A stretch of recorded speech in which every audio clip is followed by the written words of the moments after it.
Fala fera, tudo certinho? Ó, vídeo rápido e massa de calorimetria. Uma dica rápida de como tu se sai bem em calorimetria, certo? Bem rapidinho aqui, ó. Calorimetria, a gente estuda o calor de forma quantitativa. O que é uma forma quantitativa? A gente vai fazer as continhas, fazer as relações para mostrar como o calor se comporta nas situações físicas. Lembrando, quando tu for fazer uma questão de física, tu tem que, pelo menos, saber o que esperar dessa questão. Por exemplo, se eu sei que está falando de calor, a primeira coisa que eu espero é que o calor sempre saia do corpo de maior temperatura para o corpo de menor temperatura. Eu tenho que lembrar do sistema isolado, que o calor fornecido é igual ao calor recebido, eles somando dão zero. Então, enfim, isso tudo a gente tem que saber esperar da questão, certo? Então, vou fazer uma apanhada geral aqui para tu já ir para a questão sabendo o que esperar dela, beleza? Isso faz muita diferença em física. Então, se liga, o calor, ele tem por unidade ou caloria ou joule, ok? E a relação de transformação é essa, uma caloria é igual a 4,18 joules, não esquece disso, certo? Então, definindo o que é calor, calor é o fluxo de energia. Um corpo com muita energia, ele vai fornecer a outro corpo de menor energia, essa energia que ele tem em excesso, beleza? E lembra, esse calor ele respeita uma transformação, uma transição importante. O calor ele sempre sai do cara de maior temperatura para o corpo de menor temperatura. Fera, tu quer ter esse mapa mental para tu, tira um print aí da tela, já guarda, já faz um teu, já faz um sistema bem massa para tu lembrar disso, ok? Seguindo, lembra que para eu fazer essa transfusão de calor, essa transmissão de calor, passar um calor de um corpo para o outro, eu tenho 3 métodos básicos, certo? Então se liga aí nos 3 métodos básicos. Ó, o primeiro, qual é a primeira transmissão de calor? É a condução. É quando a gente, em uma barra sólida, em um corpo sólido, em algo sólido, ou então também líquido e gasoso, certo? Fica bem claro isso. Eu esquento uma extremidade e esse calor ele vai fluindo por todo o corpo até a outra extremidade. Ou seja, eu esquentei a extremidade A e pelo contato das moléculas dos elétrons do corpo aqui, ó, esse calor ele vai fluindo e chega na outra extremidade, ok? Lembra que a condução de calor tem que existir um contato mecânico, um corpo tem que tocar no outro, certo? E isso pode acontecer nos 3 estados físicos da matéria, sólido, líquido e gasoso. O outro sistema de transmissão de calor é a convecção. Lembra aí comigo, fera, a convecção ela acontece em líquidos e nos estados gasoso também. Lembra, líquido e gás é um fluido, certo? Então, como é que funciona? Vou dar um exemplo básico aqui. Isso aqui é um recipiente com água, esquentei a parte inferior. Essa parte inferior, por estar mais quente, por estar em contato direto com a energia, com o fogo, beleza? Ele sobe, esse cara mais quente ele fica menos denso, aí ele sobe e o corpo lá em cima que está mais frio, por não estar em contato direto com essa energia daqui, ele desce e aí ele desce esquentando e aí o cara que acabou de subir esfria e aí fica essa troca de posição, ó, até todo o sistema atingir o equilíbrio térmico. Lembra, quando atinge o equilíbrio térmico, as temperaturas de todos os corpos no sistema ficam iguais, ok? Então, ó, toda a temperatura fica igual e essa corrente de convecção, que é justamente a troca de posição, ela cessa, ela acaba, beleza? Lembra, a corrente de convecção é a troca do fluido quente pela troca do fluido frio de posição. E aí, depois que entra no equilíbrio térmico, essa corrente aqui, ela cessa e não mais existe, ok? E o terceiro princípio é um importantíssimo, é o princípio da irradiação. Lembra que a irradiação é você justamente transferir calor de um corpo para o outro através de luz, certo? Muita gente se confunde pensando que irradiação é radiação, uma radiação ionizante, mas não. Irradiação também pode ser uma radiação leve, por exemplo, o infravermelho. Galera, todo o corpo que tem energia dentro dele emite infravermelho. Beleza? Então não esquece. É por isso que, por exemplo, porta de shopping abre assim que tu chega na frente dela, porque ali tem um sensor de infravermelho. Como você é um corpo que tem energia, você emite infravermelho. O infravermelho entra em contato com o sensor e o sensor abre a porta. Beleza? Então são os 3 princípios.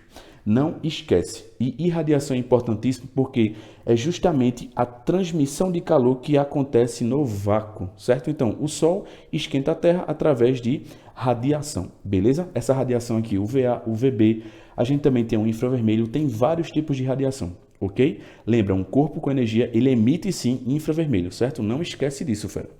Continuando, eu queria lembrar a tu dois carinhos importantíssimos, capacidade térmica e calor específico. Capacidade térmica, galera, é a capacidade que um corpo tem de receber energia e variar a sua temperatura. Então, ó, a capacidade térmica, que é o Czão, é a quantidade de energia, quantidade de calor, dividido pela variação de temperatura desse corpo. Então, pensa comigo, um corpo que tem uma alta capacidade térmica, ele precisa de muita energia para variar a sua temperatura. Então, um corpo de alta capacidade térmica, ele esquenta muito difícil e também ele esfria muito difícil, certo? E um corpo de baixa capacidade térmica é um corpo que ele esfria rápido e também esquenta rápido. Aí eu quero lembrar isso aqui, ó, que eu acabei de falar contigo, ó. Capacidade térmica, esquentar ou esfriar mais rápido, ele apresenta uma baixa capacidade térmica. E também esquentar ou esfriar menos rápido, ou seja, mais devagar, ele tem uma alta capacidade térmica. Beleza, fera? Aí eu quero falar em cima já disso do carinha chamado de condutor de calor e do cara que é um isolante de calor. Ei, o condutor, ele esquenta e esfria muito rápido, então ele tem baixa capacidade térmica, beleza? O isolante, ele tem uma alta capacidade térmica porque ele esfria devagar e também ele esquenta devagar, certo? Então, um exemplo, eu tenho a água que tem uma capacidade térmica de 40 calorias por graus Celsius. E eu tenho uma barra de ferro que tem uma capacidade térmica de 10 calorias por grau Celsius. Então, quem é que esquenta mais rápido? O cara de menor capacidade térmica, ou seja, a barra que tem uma capacidade térmica de 10 calorias por grau Celsius. Beleza? Não esquece disso, fera. Outra coisa importantíssima. Ei, um corpo quente, na teoria, ele esquenta muito mais rápido do que um corpo mais claro, beleza? Então, um corpo escuro ele tem uma baixa capacidade térmica. Lembra, esquentar rápido é ter baixa capacidade térmica. E o corpo claro, ele esquenta mais devagar, então ele tem uma alta capacidade térmica. Não esquece disso, fera, por favor, beleza? Então, dando continuidade, eu queria falar também de calor específico, que é uma variação da capacidade térmica. O calor específico é bem parecido com a capacidade térmica, mas ele leva em conta a grama, a quantidade de massa do corpo, beleza? O calor específico a gente usa bastante quando a gente for calcular o calor sensível. Eu vou falar uma coisa que pode até ficar um pouco estranho para tu, fera, mas viu, a capacidade térmica da água em um copo d'água ou então numa piscina é diferente, porque a capacidade térmica importa o tamanho, a quantidade de matéria que tem ali.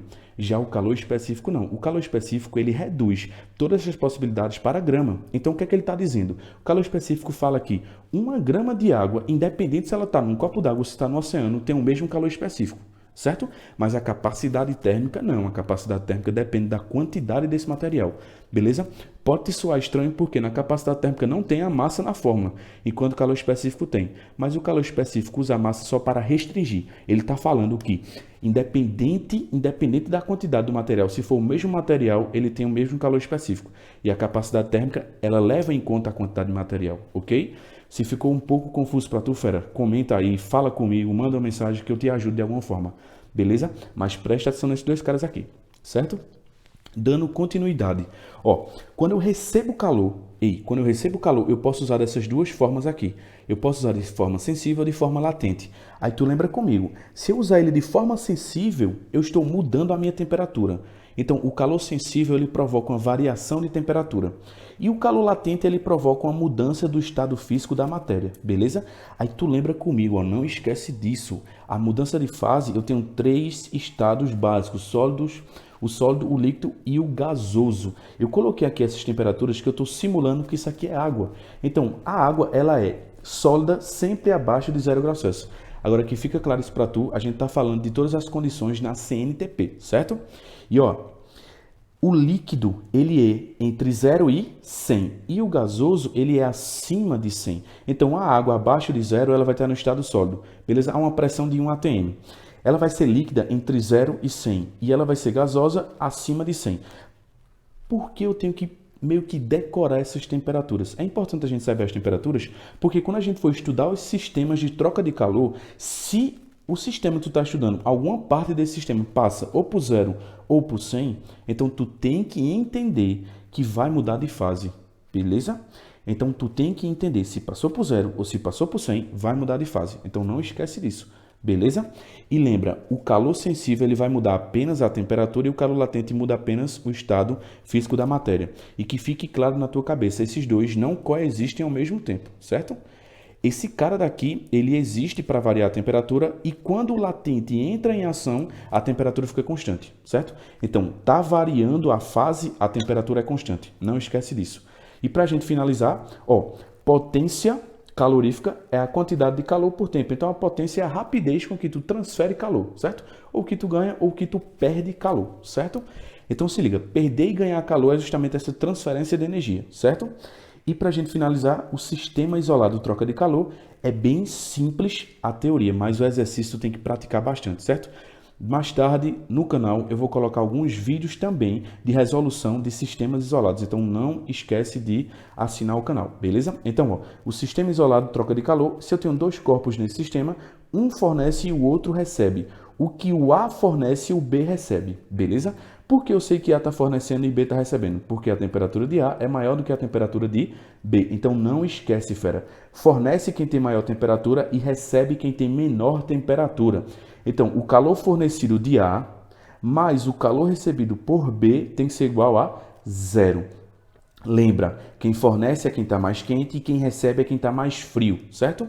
Então, se liga nisso. Ei, A fornece e B recebe. Então, o que é fornecido é consumido dentro do sistema, beleza? Não esquece disso. Uma relação importante, isso aqui é para fazer questão, certo? Isso não vale para todos os casos, por isso que eu falo sempre geralmente. E geralmente o calor fornecido, ele é fornecido de forma sensível, certo? E o calor recebido geralmente é recebido das duas formas, em parte calor sensível e em parte calor latente, certo? Lembra, sensível muda a temperatura e latente muda a fase. Quando é que eu percebo que existe calor sensível? Quando está variando a temperatura. E quando é que eu percebo que existe calor latente? Quando o corpo passa pelas temperaturas que eu acabei de definir, por 0 ou por 100. Passou por 0, mudança de fase. Passou por 100, mudança de fase. Para ficar claro isso na tua cabeça, eu montei um pequeno sistema aqui, só para a gente analisar isso. Ó, olha para o sistema aqui. Imagina que uma questão te fornece, ei, o gelo estava inicialmente a 10 graus Celsius e ele termina o sistema a 30 graus Celsius. Repara comigo aqui, de 10 negativos até 30, ele não tem que passar por 0. Se ele passa por 0, ele vai mudar de fase. Então pensa comigo, de menos 10 graus Celsius, até que temperatura ele vai mudar de fase? 0. Então ele vai de menos 10 até 0.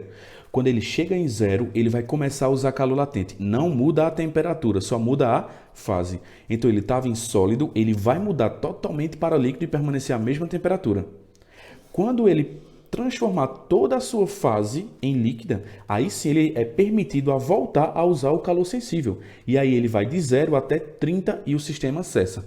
Lembrando que isso aqui é um sistema que eu acabei de inventar, certo? Ele começou em menos 10 e a questão falou que ele terminou em 30. Então, se passou por 0, mudança de fase. Aí eu vou olhar os sistemas. Ó, tenho esse sistema aqui, de menos 10 até 0, sólido. Eu tenho um sistema de 0 sólido até 0 líquido. E eu tenho um sistema de 0 líquido até o 30 líquido. Então, quais foram os calores que ele utilizou aqui? De menos 10 até 0, variou a temperatura. Então, calor sensível. De sólido a 0 até líquido a 0, ele não mudou a temperatura, mudou a fase. Então, usou calor latente. E de 0 graus Celsius líquido até 30 graus Celsius líquido, ele variou sua temperatura. Então, usou calor sensível. Ficou claro, fera, para tu isso? Então, o calor recebido, lembra, ó, só para a gente fortalecer aqui, lembra que o calor fornecido mais o calor recebido é 0. Então, todo o calor recebido dele, ele recebeu o calor e usou de quantas formas? 1, 2, 3. Então, o calor recebido vai ser igual ao calor sensível mais o calor latente mais o calor sensível, que são esses 3 calores daqui, beleza? Então, cada questão é importante, fera, para tu analisar o que está acontecendo na questão. Ou seja, tu tem que olhar e tem que entender as mudanças de temperatura e as mudanças de fase, beleza? Não esquece de nada. E outra coisa importantíssima que tu tem que reter para tu em calorimetria é que esse sistema isolado aqui, essa troca de calor, ela geralmente na questão não vai te dizer que é um sistema fechado, certo? Mas, na dúvida, aplica o sistema fechado, porque geralmente essas questões aqui, elas envolvem justamente um cara que vai fornecer e um cara que vai receber. Beleza, fera? Um abraço a todos e até a próxima aula.